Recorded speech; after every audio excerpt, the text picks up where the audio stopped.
Now, discussion questions. You go to discussions, and discussions are basically used for discussion questions, and you usually grade these.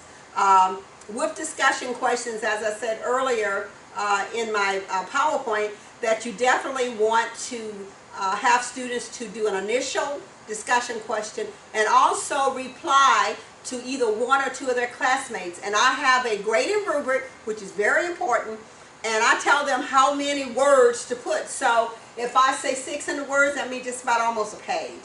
So they just can't answer the question A, B, C. And then with the initial discussion question, they have to provide a validated reference to validate their argument or their critical thinking skills. So I just don't want their opinions.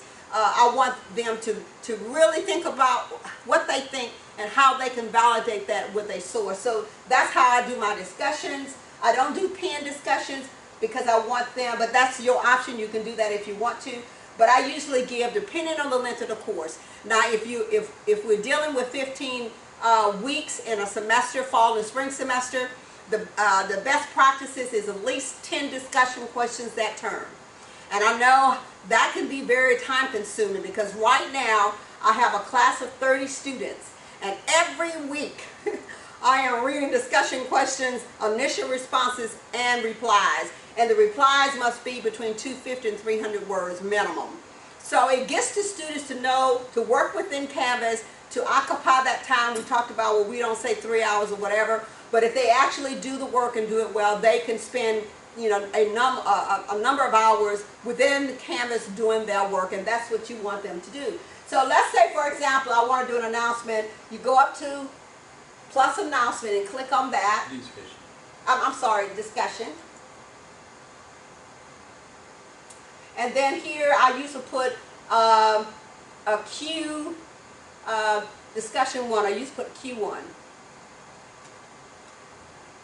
And I usually in parentheses put what that's about. And let's put thinking sociologically.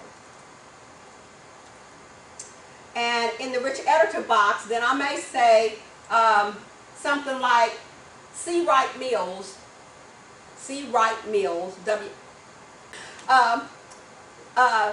developed the sociological imagination. Explain this concept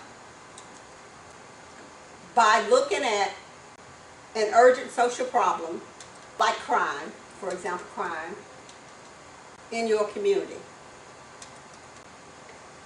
Do you think this concept can be validated to explain this phenomenon?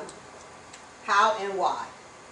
I'm just using this as an example to show you, and then you would go down, and I always put allow threaded replies, but also users must post before seeing replies, because what students will do, I always check this box, because what students will do, I want to check that and this one, and it's going to be a graded. Okay, always check this because I don't want students reading other students' posts and copying.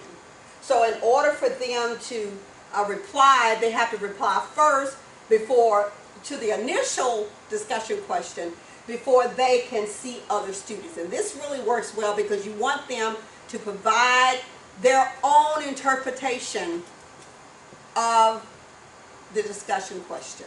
You don't want them cheating. So that's why I put that in. Once you do that, you scroll down, you add the number of points. I'll usually say 10 to 20, depends on the course and the level of the course and etc. And it is assignments and it's not pure, so I'll say assign to everyone. You can leave it there or you can go and click on that and assign the course. Whatever the due date is, you put that in there. You click on this little icon and let's say we said February the 23rd. So let's say March 2nd. It's due March 2nd. It's available from when the school starts, January the 18th. Let's just say January the 18th.